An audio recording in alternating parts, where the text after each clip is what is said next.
Welcome to the Voice of Women podcast with the purpose to empower women and disrupt the gender gap. I am your host, Priya Kandula. Hi, I'm Priya Kandula, Director at Codeforce 360 and Leadership Coach for Women in Technology. Today I want to explore, do women really say sorry too often? And will it help our careers if we stop? There was a time in my life when I said sorry for everything. Sorry to interrupt you. Sorry I'm late. Sorry I couldn't take your call. Sorry I couldn't get back to you earlier. You get the idea. Don't we all have the tendency to say sorry throughout the day, even when not necessary? And do you find yourself saying sorry all the time? Is there a line between apologizing and over apologizing? The stereotype that women apologize more readily than men, is it true? There is no easy yes or no answer to that. There was a study conducted by Karina Schumann from the University of Waterloo, Canada in 2011. And that study showed something very interesting. One, that there was no gender difference in the proportion of offenses that prompted apologies, which was about 81% of the time for both genders. And two, women tend to apologize more often than men because they have a lower threshold of what they might consider to be offensive than men.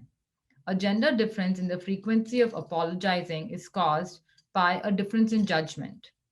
Dr. Tara Swart, a neuroscientist, medical doctor, and author of the bestseller The Source, says this: apologizing when we have done something wrong is a real strength, but compulsive apologizing presents as a weakness at work and in personal relationships. Women may want to consider how often they apologize. Constantly saying things like, sorry, I didn't respond to your text message, or sorry, I didn't get back to you earlier, may reinforce the notion that you've done something wrong. So, here are some tips to kick this apologizing habit and take our power back. One is to practice self awareness. Start noticing how many times in a day you're saying sorry and apologizing for.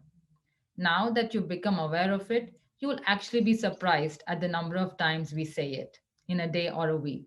Also start noticing for the things that you're saying sorry for. Two is, now that you've become aware of what you're saying sorry for, let's change your vocabulary. Use words and phrases like please, thank you, excuse me, unfortunately I can't, etc.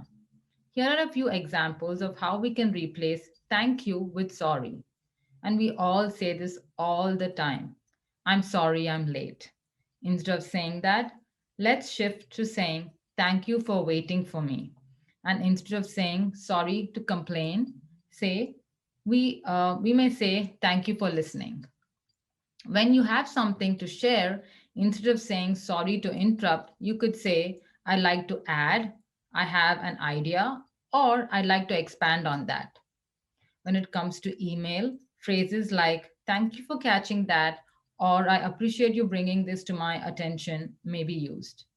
You should also try the Just Not Sorry Gmail plugin, in which words are identified that undermine your message. They could be words like just, I think, I'm no expert, etc. And five, be direct in your communication, straightforward and clear. Lastly, six, accountability always helps. Have a friend or a partner alert you each time you say sorry when not necessary. It's not that one way of thinking is right or wrong, it's just different. But overall, minimizing the word sorry from our everyday lives makes us sound and feel more confident. So let's toss the sorry out when not necessary. In conclusion, I want to say sorry, but not sorry. Thank you so much for taking the time to listen to this video. If you found value from it, please share it with other women so we can empower each other. Thank you and have a great day. I am truly grateful to you for taking the time to listen, learn, and share today. Please do share it with your friends and family if you got any value from it. Stay tuned for more stories, insights, and tools to empower each other. Let's break the glass ceiling together.